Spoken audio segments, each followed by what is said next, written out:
So, hello, my dear future bankers. Welcome back to my channel and welcome back to another episode of Troubleshooter series. I think this is episode number 6 of Troubleshooter series and इसका pattern भी same रहेगा. One mistake, one query and at the end there will be a bit of motivation for all of you. ठीक है? तो अगर अभी मैं start करूँ, ऐसे लग रहा है कि दिन बहुत जल्दी जल्दी जा रहे हैं. जून खत्म होने को आ गया है, ठीक है? और RRB PO का और क्लरिकल एग्जामिनेशंस आने वाले हैं. सिर्फ एक महीना अगर हम देखें, ओनली 1 मंथ इज लेफ्ट. ठीक है, ये जो बाकी दिन जून के हैं ये निकल जाएंगे, आपको पता भी नहीं चलेगा. ठीक है, तो अभी मैंने कुछ दिन पहले टेलीग्राम पर एक लाइव स्ट्रीम किया था which went for up to 3 hours, may be a bit more. आपको पता है जो जिन्होंने ज्वाइन किया था उनके सबके क्वेरीज मैंने रिजॉल्व किए थे. मैं लगातार 11 to 2:15 तक आई वाज देयर. ठीक है, तो उन सब क्वेरीज से मुझे एक बहुत ही कॉमन मिस्टेक समझ में आई है एस्पिरेंट्स में. वो ये है कि बहुत सारे एस्पिरेंट्स ना अभी भी फोकस कर रहे हैं नोट्स बनाने पर, चाहे वो क्वांट के हो, चाहे वो रीजनिंग के हो, चाहे वो करंट अफेयर्स के हो. मुझे लगता है कि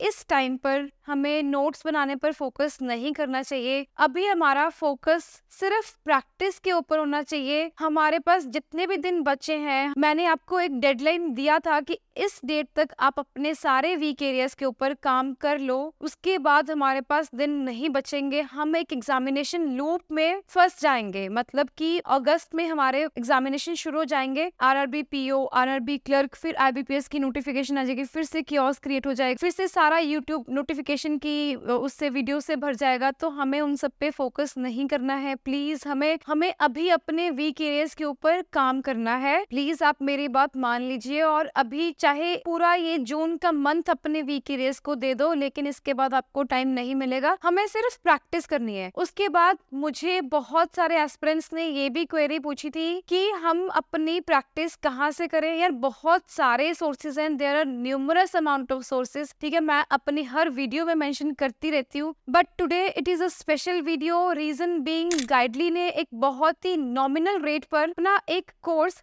जिसका नाम है सिलेक्शन कॉम्बो, उसको ₹97 में लॉन्च किया है. एंड मैंने वो कोर्स देखा, मैंने कुछ क्वेश्चंस उसके अटेम्प्ट किए. It is very good. मैंने गाइडली को अपने एग्जामिनेशन के टाइम, अपनी प्रिपरेशन के टाइम बहुत कॉम्प्रिहेंसिवली यूज किया था. मैं आए दिन आपको अपनी वीडियोस में बताती रहती हूँ कि मैंने कैसे यूज किया था. ठीक है, तो you can use my code TGMAX to avail the offer. ठीक है, ये बहुत अच्छा ऑफर है. इतने कम रेट्स में आपको इतना क्वालिटी कंटेंट नहीं मिलेगा, तो आप बाय कर सकते हो. You can find the link in the description. ठीक है, तो अगर मैं आपको बताऊं कि इसमें आपको क्या क्या मिलेगा, सिलेक्शन कॉम्बो में आपको 4 चीजें मिलेंगी. ठीक है, IBPS RRB स्पीड टेस्ट जो कि बहुत अच्छा है. इसमें आप क्या कर सकते हो, इसमें आप अपने पजल्स की प्रैक्टिस कर सकते हो. जैसे जब आपको थोड़ा सा नींद आ रही है या फिर आप बोर हो चुके हो, आप बस इसमें कुछ ही क्वेश्चंस है, आपने उसको सॉल्व किया. It's like practicing in bits and bytes. मतलब आप थोड़ा सा बोर हो रहे हो, थोड़ा सा प्रैक्टिस कर ली, उसके बाद फिर से आप जो टॉपिक कर रहे थे उस पे आप जंप कर गए. ठीक है, उसके बाद you will also find memory based DIs बहुत इंपॉर्टेंट रोल प्ले करते हैं. मैं आपको हर बार बताती हूँ. तो मुझे स्टार्टिंग में DIs का फोबिया था, तो आप अपनी क्वेश्चंस की प्रैक्टिस यहाँ से कर सकते हो. यहाँ पे आपको प्लस पॉइंट ये मिलेगा कि ये मेमोरी बेस्ड है. आपको पता चलेगा कि एग्जामिनेशन में किस टाइप के DIs आते हैं, है ना. उसके बाद आपको इंग्लिश मास्टरी कोर्स भी मिलेगा. उसमें आप अपने टेंसेस जो भी आपके वीक है वो आप प्रैक्टिस कर सकते हो.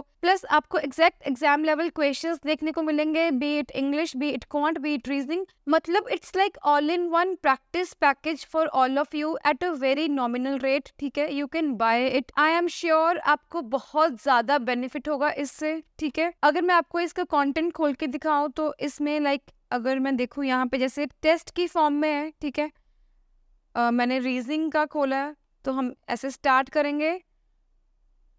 तो देयर आर क्वेश्चंस, जैसे अगर मैं इसको सॉल्व करूं, ओके, मतलब इसको तो सेकंड्स में सॉल्व करना होता है, बट इसको आपके पहले स्टेटमेंट भी पढ़नी होती है. जब जैसे मैंने पहली बार यहाँ पे क्वेश्चन को ना ध्यान से पढ़ना होता है, ये वाले क्वेश्चंस को, क्योंकि हम कई बार क्या करते हैं ना, हम ऊपर नहीं देखते. कई बार होता है कि which one does not follow, तो हमें उसी को क्लिक करना होता है. ठीक है, तो इसका first is not true, only second is true, है ना. तो ऐसे करके हमें सारे क्वेश्चंस को कर देना है. L को T, मतलब ये आप कर लेना. यार मैं तो आपको दिखा रही हूँ कि which type of questions you will find. मतलब इसमें मल्टीपल जैसे रीजनिंग में होते हैं, ब्लड रिलेशन भी है, all type of questions are there. Direction है, फिर ये कोडिंग डिकोडिंग मुझे नहीं पता कैसे करते हो, मैं तो बहुत जल्दी कर देती थी इसको.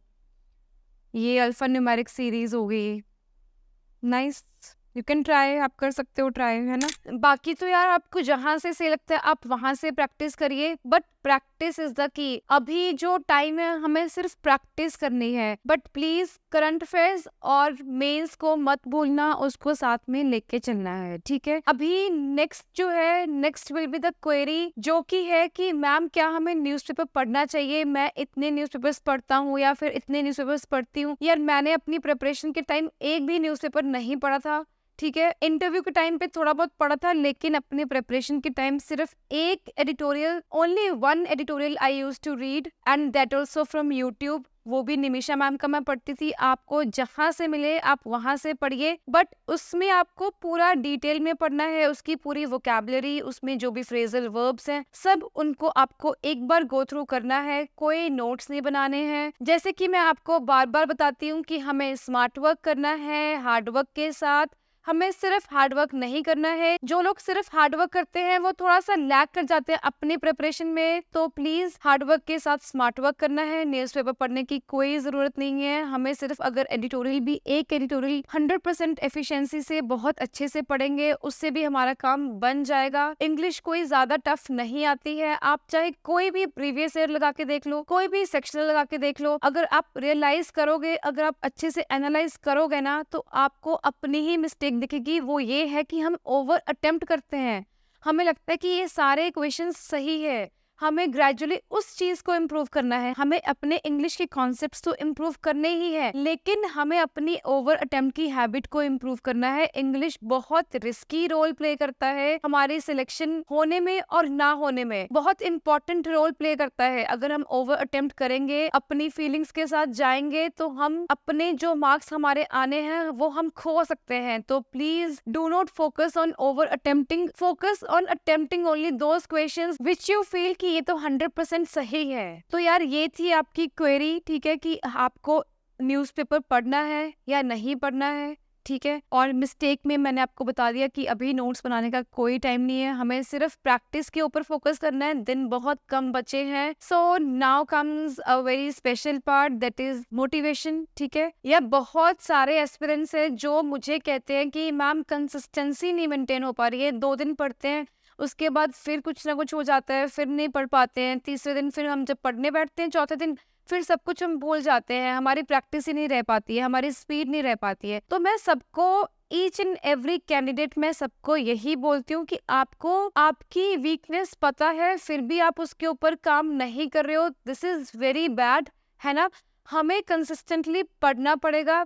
मुझे भी स्टार्टिंग में प्रॉब्लम होती थी, लेकिन विद टाइम मैंने अपने आप को इतना स्टर्न कर लिया था कि अगर मैं रोज नहीं पढ़ूंगी तो मेरा सिलेक्शन नहीं होगा। बी इट एनी एग्जामिनेशन, आप किसी भी एग्जामिनेशन की प्रिपरेशन कर रहे हो, कंसिस्टेंसी एक बहुत इंपॉर्टेंट रोल प्ले करती है, ठीक है। और हमें ये नहीं सोचना है कि एग्जाम टफ आएगा तो मैं क्या करूंगा, अगर ऐसे हो गया तो मैं क्या करूंगा। मैं एग्जामिनेशन हॉल में जाता हूँ तो मैं पैनिक हो जाता हूँ बच्चों को देख के। यार ये सब एक्सक्यूजेस है, हमें इन सब पे फोकस ही नहीं करना। हमें अपनी प्रिपरेशन इतने अच्छे लेवल तक लेके जानी है कि हमें ये सब चीजें मैटर ही ना करें। कट ऑफ, एग्जामिनेशन हॉल का वो पैनिक, नर्वसनेस, ये सब चीजें एक टाइम पे सेकेंडरी हो जाएंगी जब हमारी प्रिपरेशन 100% होएगी। तो हमें इस टाइम पे ये सब नहीं सोचना है। हमें अपनी प्रिपरेशन को 100% देना है, अपनी कंफर्ट जोन से बाहर निकलना है। Now is the time. यार हमें रोज हर साल बार बार दोबारा से सेम चीजें नहीं पढ़नी है। अब वो चीज करने के लिए आपको आज से कंसिस्टेंटली पढ़ना पड़ेगा, अपनी ईमानदारी के साथ पढ़ना पड़ेगा। आपकी फाइट आपसे खुद से है, हमारी फाइट, हमारा कंपटीशन किसी और के साथ नहीं है। आपको ये चीज हर दिन आपके दिमाग में बिठानी चाहिए कि हमें रोज अपने आप को इम्प्रूव करना है, हमें अपनी प्रिपरेशन को बेटर करना है। हमारा कंपटीशन किसी और के साथ नहीं है। तो यार प्लीज अभी के अभी आप पढ़ने बैठ जाइए। और आप ये जो मेरी वीडियोस हैं ट्रबल शूटर सीरीज, उसको आप 1.5x पे देखिए, लेकिन पूरा देखिए। I am very much sure आपको फायदा 100% होगा। आपको थोड़ी बहुत हेल्प, थोड़े बहुत टिप्स, थोड़ी बहुत पता चलेगा कि स्ट्रैटेजी को कैसे इम्प्रोवाइज करना है। एक बेटर स्ट्रैटेजी वही होती है कि जो हम इम्प्रोवाइज करते हैं टाइमली। ये नहीं कि एक स्ट्रैटेजी बना ली और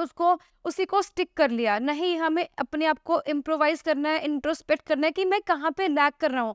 अपने मॉक्स के मार्क्स को एनालाइज करना है। ठीक है, पढ़ते रहिए। ठीक है, अगर आपने ये वीडियो ब्रेक्स में देखा है तो I am very much sure आपका ये ब्रेक बहुत प्रोडक्टिव रहा होगा, और अभी अगर आपको नींद भी आ रही होगी, आई एम श्योर आपकी नींद उड़ गई होगी। ठीक है, और पढ़ने बैठ जाइए, अभी की अभी पढ़ने बैठ जाइए। ठीक है, happy studying, see you in the next video, bye bye.